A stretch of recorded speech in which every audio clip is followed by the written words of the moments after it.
Serial lovers எல்லாருக்குமே ஒரு big பிரேக்கிங்கான அப்டேட்டோட தாங்க வந்திருக்கேன். ஜீ தமிழுக்கு என்னதான் ஆச்சு, இப்படி வரிசையா சீரியலை முடிச்சுட்டே இருக்கீங்களே அப்படின்ற மாதிரி தான் இருக்கு. எஸ், ஜீ தமிழ்ல ஒரு சூப்பர் ஹிட்டான சீரியல்ல அதை வந்து கிளைமேக்ஸ் எடுக்க போறாங்களாம். அந்த ஒரு அப்டேட்டோட தான் வந்திருக்கேன். என்ன சீரியல் அப்படிங்கறத பார்க்கலாம். அதாவது எஸ், ஜீ தமிழ்ல நினைத்தாலே இன்னைக்கும் வந்து ரொம்பவே நல்லா போயிட்டு இருந்தது, அதை முடிக்க போறாங்க அப்படிங்கறத நம்ம சொல்லியிருந்தோம். அதை ரீப்ளேஸ் பண்ணி திருக்கல்யாணம் சீரியல் வரப்போகுது. அந்த டைம் ஸ்லாட் இல்லைனாலும் அதான் ரீப்ளேஸ் ஆகுது.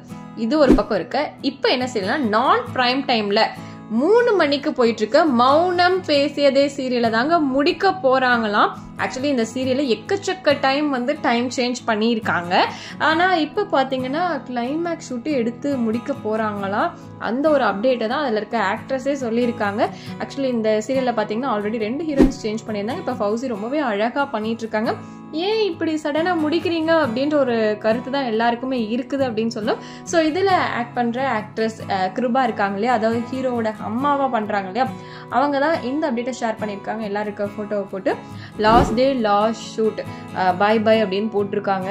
ஸோ கிட்டத்தட்ட 300 எபிசோட்ஸ் தாங்க முடிஞ்சிருக்கு. அதுக்குள்ள இவ்வளோ ஷார்ட் ஸ்பேன்ல இப்படி ஜீ தமிழ்ல இப்படி சீரியலை முடிக்கிறீங்களே அப்படின்ற மாதிரி இருக்கு. ஆனா டிஆர்பி தான் மெயின் ரீசனா இருக்கிறதுக்கும் அதிக வாய்ப்புகள் இருக்கு. ஏன்னா எத்தனை டைம் சேஞ்ச் பண்ணிக்கிட்டே இருந்தாங்க. இப்ப பாத்தீங்கன்னா சீரியலே ஒரு வழியா முடிக்க போறாங்க.